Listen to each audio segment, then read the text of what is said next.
Iba pa rin pala talaga kapag hindi lang basta dumating, kundi pinaghirapan mong dumating.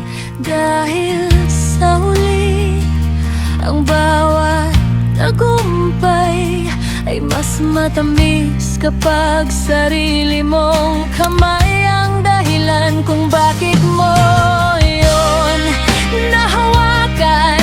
Hindi ako ang unang pinili, hindi rin ako ang pinakamagaling.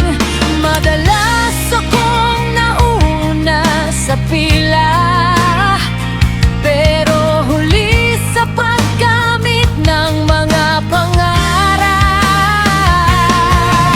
Hindi ako ang bida sa kwento, ni hindi ako yung may medalya sa dulo.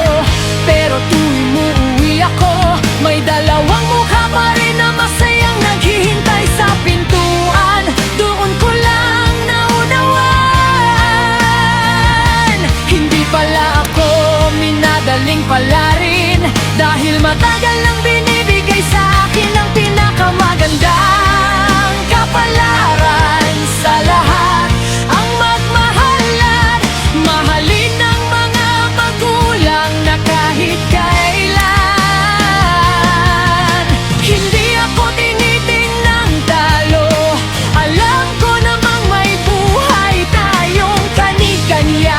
Pero minsan nami-miss ko kung paano tayo kaingay at kasaya kapag magkasama.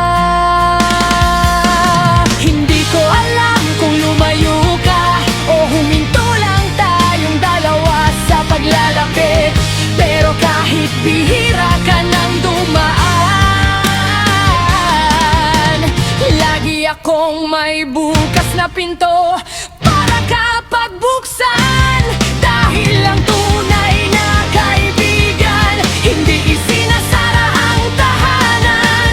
Darating din ang araw na ikaw gumagaan, sila bumibigat, ikaw umaangat at sila nilulubog ng sarili nilang panalangin.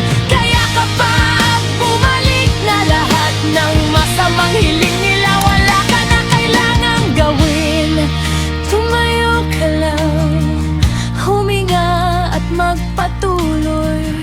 Saksi ang langit sa bawat dasal ko, hindi ng yaman, kundi ng oras ng sapat na panahon para maipakita ko sa kanya na lahat ng tinuro niyang pagtitiis